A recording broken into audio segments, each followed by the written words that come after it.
for tuning in again from the many lessons that you're going to receive from Mr. TMG.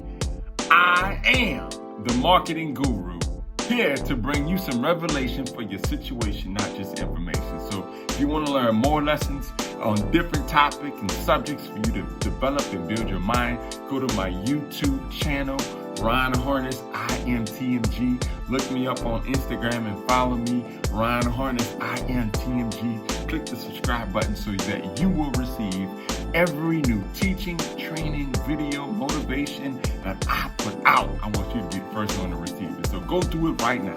Subscribe. Let's stay tuned for the next piece of revelation that you're going to get. That's going to bring transformation. Now you can see that I'm excited about this, that following up with your prospects is super important. You know why?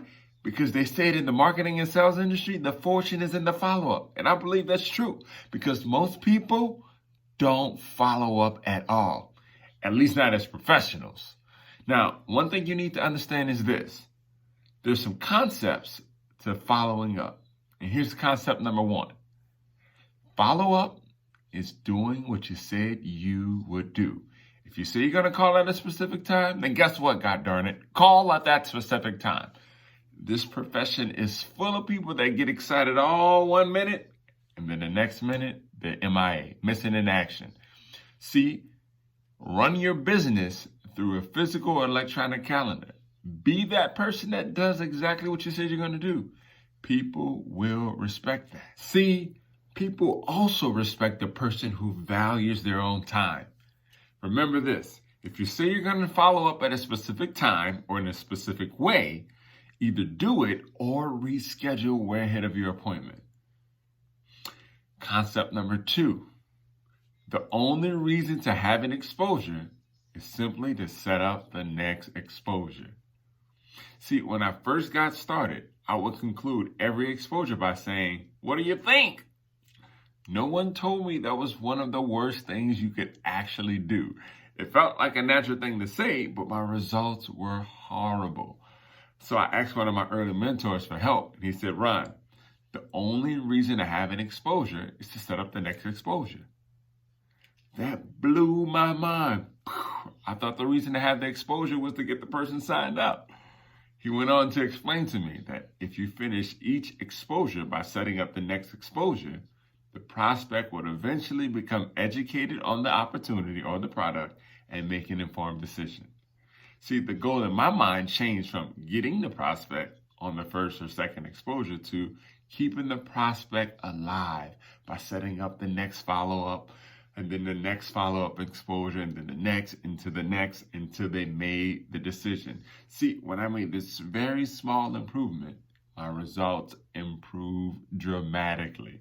Now, we talked earlier about how to professional invite your prospect to take a look at what you actually have to offer. At the end of that process, we went over several steps to setting up the next exposure, meaning your follow-up call. That was your next appointment. Now, when you make that call, you're going to ask them if they reviewed the material. They'll say, "No, I didn't," or they'll say, "Yes, I did." Let's talk about how you'll set up the next exposure in both cases. Now, if they say no, they didn't have a chance to review the material, it's important that you do not show your displeasure of the lack of follow-up. It sounds funny, but most people jump on their prospects and lose their attitude like, "Say, bro, I thought you said you was going to maybe look at it for sure." Obviously, this won't help build that good relationship that you're working on, right? See, the best way to respond is this. "Hey, that's okay. I get it. Life gets busy. But when do you think that you can do it for sure, for sure?"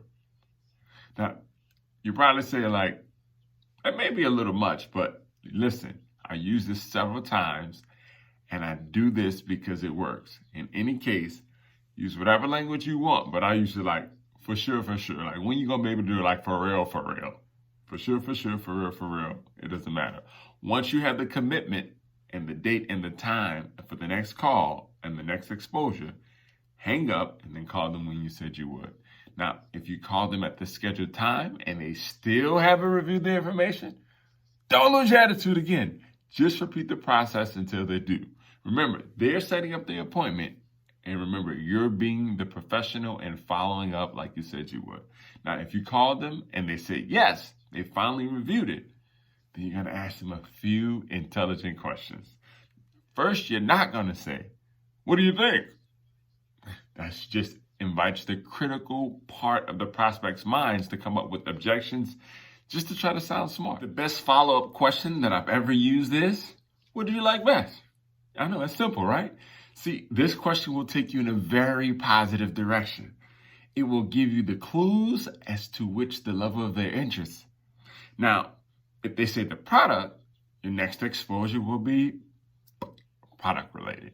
If they say financial freedom, then your next exposure will probably be opportunity related. Now, another great question to ask people is this. On a scale of 1 to 10, with 1 being zero interest and 10 being ready to get started like right now, where are you right now?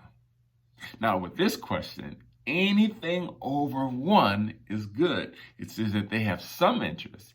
See, most of the time you'll get something like a 6 or a 7.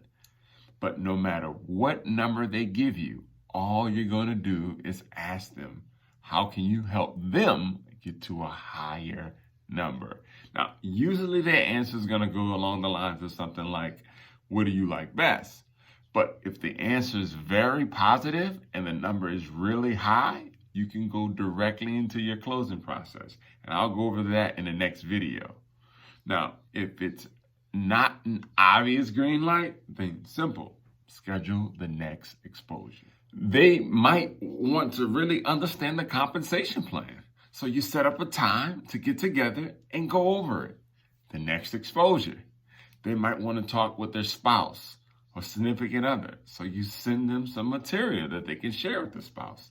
And then set up a day and a time where you'll follow up the next exposure. Whatever it is, you never finish one exposure without doing what? You got it. Setting up the next exposure. Never. Now, if you do, just recognize game over. See, that's what used to happen to me in the beginning. I would have somebody look at the opportunity.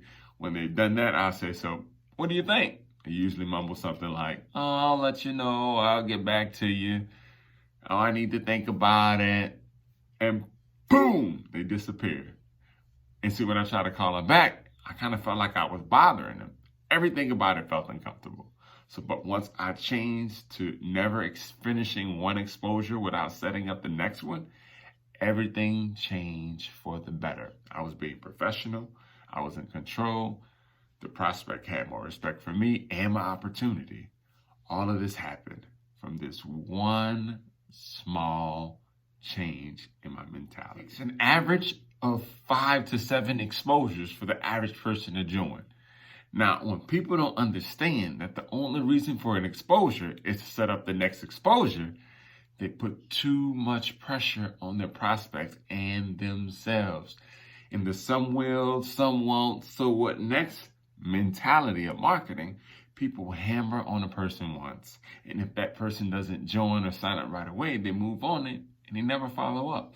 But in many cases, they take it a step further by damaging the relationship with their attitude. See, professionals don't do that. They understand that it takes between 5 to 7 exposures before a prospect actually comes involved.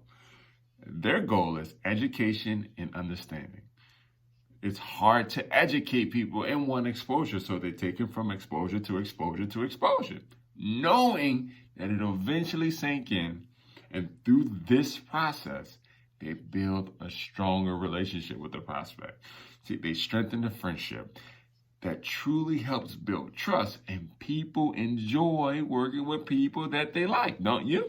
So 5 to 7 exposures is an average, which means for every person that joins on the first or second exposure, there's going to be somebody that takes 10 exposures to join. It's just called the law of averages. See, some of the best people that I know in the marketing industry were prospected for years before they finally made the decision to take part of the opportunity. So keep your urgency, but have patience. See, step number 4, condense the exposures, people, for the best results. See, posers, they prospect someone once and move on. Amateurs prospect someone through several exposures, but over time. But see, the marketing gurus, TMG babies, they condense those exposures into the shortest time possible. See, understand, people are busy. They're constantly distracted by life, social media, and other things. When you're approaching them to take a look at something new, it's important to keep the interest level high. The best way to do that is to stack the exposures as close as possible.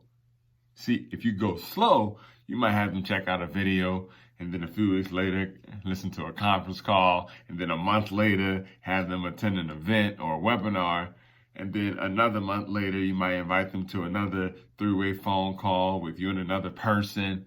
This slow process is super difficult because in between those exposures, they tend to get distracted and just forget.